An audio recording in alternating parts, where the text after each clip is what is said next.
ಡಾಕ್ಟ್ರೆ, ಮುಖ ಎಲ್ಲ ಫುಲ್ ಬೆವರು ಬಿಟ್ಟಿದೆ. ಗೋಕ್ಷೂರು ನೇಗಿಲು ಮುಳ್ಳು ಹಾರ್ವೆಸ್ಟಿಂಗ್ ಮಾಡ್ಲಿಕ್ಕೆ ಬಂದಿದ್ವಲ್ಲ, ಇಲ್ಲಿ ಏನಾಯ್ತು ಅಂದರೆ ಮೋಡಕ್ಕೆ ಬಳ್ಳಿ ಒಣಗೋಯ್ತು. ಅಂದ್ರೆ ನಮ್ದು ಹೆಂಗಿತ್ತು ಅಂದರೆ ಇನ್ನೇನು ಒಣಗ್ತದೆ ಹೇಳೋಕ್ಕಿಂತ ಮುಂಚೆ ನಾವು ಅದನ್ನೆಲ್ಲ ಹಾರ್ವೆಸ್ಟ್ ಮಾಡೋದಾಗಿತ್ತು. ಬಳ್ಳಿನ ತೆಗೆದು ಮೋಡಕ್ಕೆ ಒಂದೇ ಸಲ ಎಲ್ಲ ಬಳ್ಳಿ ಒಣಗೋಯ್ತು. ಅದಕ್ಕಾಗಿ ಏನಾಯಿತು ಅಂತಂದರೆ ಎಲ್ಲ ಬಳ್ಳಿ ಕಟಿಂಗ್ ಮಾಡಿ ತೆಗೆದ್ವಿ, ಉದುರೋಗಿದೆ ಅದೀಗ. ಗೋಕ್ಷೂರು ನೇಗಿಲು ಮುಳ್ಳು ಅದನ್ನ ಹೀಗೆ ಮಾಡಿ ಈಗ ಸ್ವಲ್ಪ ಕಷ್ಟಪಟ್ಟು ತೆಗಿಬೇಕಾಗಿದೆ. ಈಗ ಕೈಯಲ್ಲಿ ಮುಟ್ಲಿಕ್ಕೆ ಆಗೋದಿಲ್ಲ, ಅಷ್ಟು ಮುಳ್ಳಿರ್ತದೆ ಅದು. ಅದಕ್ಕಾಗಿ ಒಂದು ಹೊಸ ಐಡಿಯಾ ಮಾಡಿ ಇದು ನೋಡಿ, ಇದು ನೇಗಿಲು ಮುಳ್ಳು ಬಳ್ಳಿ ನಿನ್ನೆ ಹಾರ್ವೆಸ್ಟ್ ಮಾಡಿದ್ವಿ. ಚಿಕ್ಕ ಚಿಕ್ಕ ನೇಗಿಲು ಮುಳ್ಳು ಹೂವು ಎಲ್ಲ ಇದೆ ನೋಡಿ ಇಲ್ಲಿ.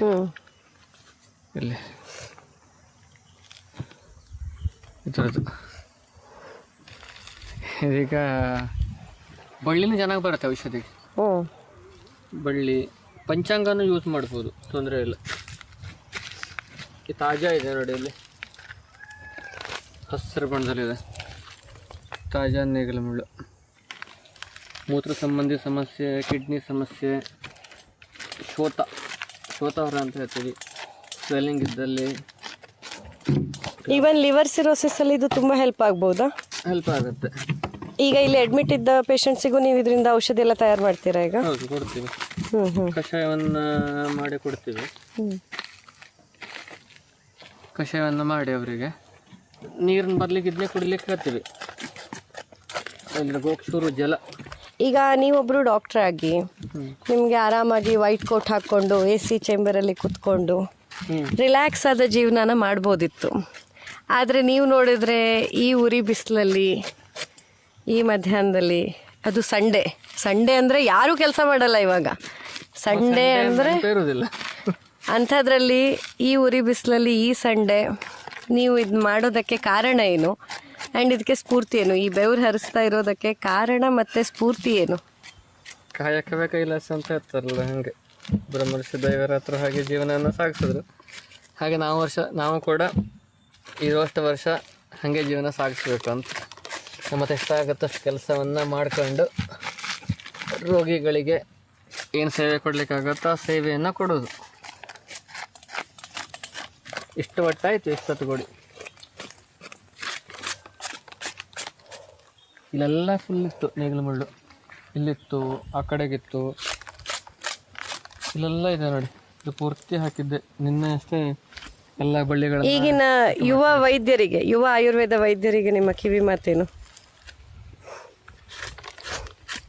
ಆಯುರ್ವೇದ ಪ್ರಾಕ್ಟೀಸ್ ಮಾಡಬೇಕು ಹೇಳಾದರೆ ನಾವು ಗಿಡಗಳನ್ನ ಬೆಳೆಸ್ಕೊಳ್ಬೇಕು, ನಾವೇ ಸ್ವತಃ ಔಷಧನ ಮಾಡಬೇಕು. ಹಳೆ ಕಾಲದಲ್ಲಿ ವೈದ್ಯರು ಅಂತಂದರೆ ಹೆಂಗಿರ್ತಿದ್ರು, ಅವರೇ ಸ್ವತಃ ಔಷಧಿಯನ್ನು ತಯಾರು ಮಾಡಿ ಪೇಷಂಟ್ಗಳಿಗೆ ಕೊಡ್ತಿದ್ರು. ಅವರೇ ಸ್ವತಃ ಕೊಡೋದಾಗಿತ್ತು ಔಷಧಿಗಳನ್ನೆಲ್ಲ. ಈಗೇನಾಗಿಬಿಟ್ಟಿದೆ ಅಂತಂದರೆ ಒಂದು ಲೆಕ್ಕದಲ್ಲಿ ತುಂಬ ಒಳ್ಳೆಯದು ಕೂಡ ಆಗಿದೆ. ಪ್ರಿಸ್ಕ್ರೈಬ್ ಮಾಡೋದು ಇದು ತುಂಬ ಡೆವಲಪ್ಮೆಂಟ್ ಆಗಿದೆ. ಆದರೆ ಕೆಲವೊಂದು ಟಿಪಿಕಲ್ ಕೇಸಸ್ಗಳಲ್ಲಿ, ಕ್ರೋನಿಕ್ ಕೇಸಸ್ಗಳಲ್ಲಿ ಸ್ವತಃ ವೈದ್ಯರೇ ಔಷಧಿ ಮಾಡಿಕೊಟ್ಟಾಗ ಅದ್ಭುತವಾದ ಒಂದು ಫಲಿತಾಂಶ ಕೊಡಲಿಕ್ಕೆ ಸಾಧ್ಯ ಉಂಟು. ಈಗ ನಾವು ನೇಗಿಲು ಮುಳ್ಳು ಫ್ರೆಶ್ ಆಗಿ, ಈಗ ನೋಡಿ ಗಿಡದ ಜಸ್ಟ್ ಈಗ ಸಿಕ್ಕಿರುವಂಥದ್ದು ಫ್ರೆಶ್ ಆಗಿ, ಈಗ ತಾನೇ ಗಿಡಕ್ಕೆ ಆಗಿರುವಂಥ ನೇಗಿಲು ಮುಳ್ಳನ್ನು ತೆಗೆದು ಕಷಾಯ ಮಾಡಿ ಕೊಟ್ಟಾಗ ರಿಸಲ್ಟ್ ಚೆನ್ನಾಗಿರುತ್ತೆ. ಅದೇ ನಾವು ಇದನ್ನು ಒಂದು 2-3 ವರ್ಷ ಬಿಟ್ಟು ಕೊಟ್ಟರೆ ಸೈಡ್ ಎಫೆಕ್ಟ್ ಏನೂ ಇರೋದಿಲ್ಲ. ಆದರೆ ನಾವು ಅಂದ್ಕೊಂಡಂಥ ಒಂದು ರಿಸಲ್ಟ್ ಬರದೇ ಇರ್ಬೋದು. ಅದಕ್ಕಾಗಿ ನೆಲೆ ಇರ್ಬೋದು. ಈ ಕಡೆ ನೋಡ್ತಾ ಇದ್ರೆ ಬ್ರಾಹ್ಮಿ ಇದೆ, ನಾವು ಬೆಳೆಸಿದ್ದೀವಿ ಇಲ್ಲೆಲ್ಲ, ಉರ್ಗೆ ಎಲೆ ಅಂತ ಹೇಳ್ತೇವೆ, ಒಂದೆಲೆಗ. ಇವುಗಳನ್ನೆಲ್ಲ ಇಲ್ಲಿ ಕಳ ಮಾಡಿ ಫುಲ್ಲ ಬೆಳೆಸಿದ್ದೀವಿ ನೋಡಿ, ಇಲ್ಲೆಲ್ಲ ಕಡೆ ಬೆಳೆಸಿದ್ದೀವಿ. ನೀವು ಇಲ್ಲಿ ನೋಡ್ಬೋದು, ನೀವಿಲ್ಲಿ ನೋಡಿ ಇದು ಬೆಳೆಸಿದ್ದು ಒಂದೆಲಗವನ್ನು ಸೆಂಟಲ್ ಏಸಿಯಾಟಿಕ್ ಅಂತ ಹೇಳ್ತಾರೆ, ಬೆಳೆಸಿರುವಂಥದ್ದು. ಇಲ್ಲಿ 2 ದಿವಸದಿಂದ ಹಾರ್ವೆಸ್ಟ್ ಮಾಡಿದರು, ಈಗ ಮತ್ತೆ ಆಗಿದೆ. ಸಾರಿವಾ ಇದೆ, ಇಲ್ಲಿ ನೆಲೆಯಲ್ಲಿ ಇದೆ ಒಂದೆಲಗ. ಇಲ್ಲಿ ನೋಡಿ, ಇದು 2 ನಮ್ಮನೆ ನೆಲೆಯಲ್ಲಿ ಇದೆ. ಕಾಮಲಕ್ಕಿ ಅಂತ ಹೇಳ್ತೇವೆ, ಕಾಪರ್ ಕಲರ್ದಿದೆ. ಇನ್ನಲ್ಲಿ ಇದು ಅಮಾರಸ್ ಅಂತ ಹೇಳ್ತೀನಿ ಅಲ್ಲಿನಲ್ಲಿ. ಇದು ಕಹಿ ಇರುತ್ತೆ, ಅದು ಬೇವಿನ ಕಹಿ ತಿಂದರೆ ಅಷ್ಟು ಕಹಿ ಇರುತ್ತೆ. ಅದರಲ್ಲಿ ಚೊಗರು ಕೂಡ ಇದೆ, ಅದಕ್ಕೆ ಎರಡೂ ಇದೆ. ಅದಕ್ಕೆ ಚೊಗರು ಇದೆ, ಕಹಿನೂ ಇದೆ. ಇದು ಬೇರೆ ನೆಲನಲ್ಲಿ, ಅದು ಬೇರೆ ರೀತಿ ನೆಲನಲ್ಲಿ. ಹೆಮಿಡೆಸ್ಮಸ್ ಇದೆ ಇಲ್ಲಿ, ಹೆಮಿಡೆಸ್ಮಸ್ ಇಂಡಿಕಸ್. ನೆಲದಲ್ಲಿ ನಿನ್ನೆ ಹಾರ್ವೆಸ್ಟ್ ಮಾಡಿದ್ದಾರೆ, ಒಂದಿಷ್ಟು ಗಿಡ ಇಟ್ಟು ಕಟಿಂಗ್ ಮಾಡಿದ್ದಾರೆ.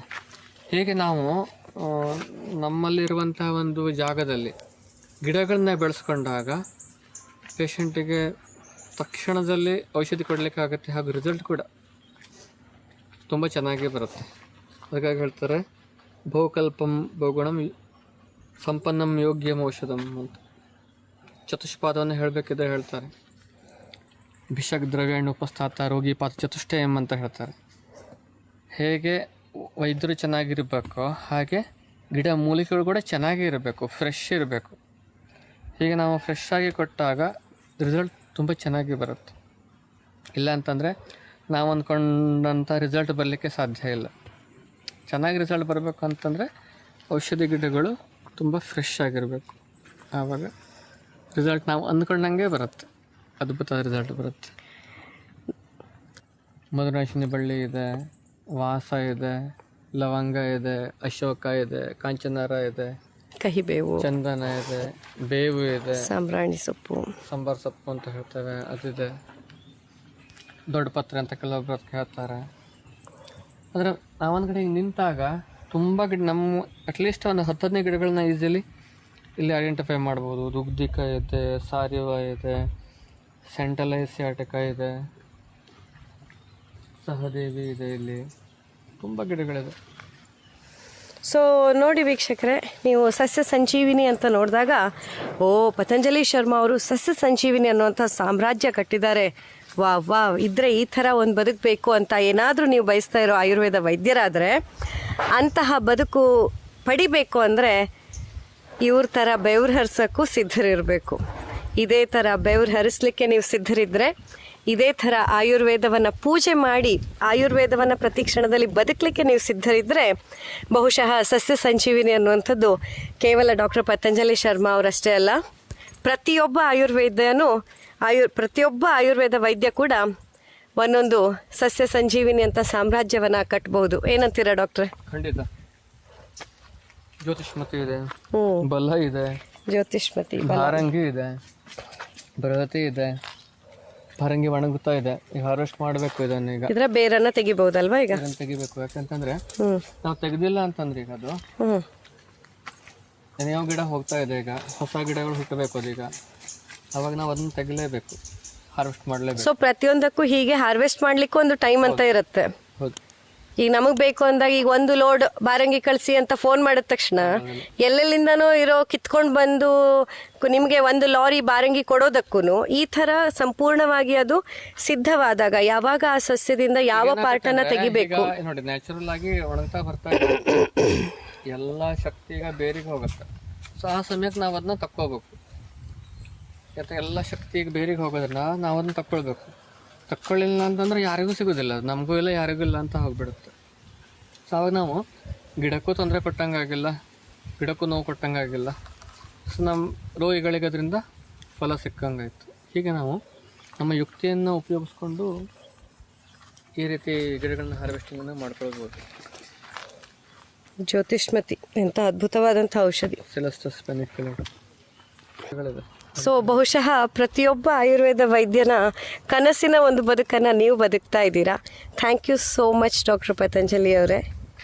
ಎಲ್ಲರೂ ಈ ರೀತಿ ಪ್ರಯತ್ನ ಮಾಡಿದ್ರೆ ಇಂಥ ಸಸ್ಯ ಸಂಜೀವಿನಿ 10 ಮಾಡ್ಬೋದು, 100 ಮಾಡ್ಬೋದು, 1000 ಮಾಡ್ಬೋದು. ಆದರೆ ಮಾಡಬೇಕು ಅನ್ನೋದು ಛಲ ಬೇಕು, ಕಷ್ಟಪಟ್ಟು ದುಡಿಯಬೇಕು. ಇಲ್ಲ ಅಂತಂದರೆ ಆಗೋದಿಲ್ಲ. ಆರಾಮಾಗಿರ್ಬೇಕು ಅಂತಂದ್ರೆ ಆಗೋದಿಲ್ಲ. Thank you.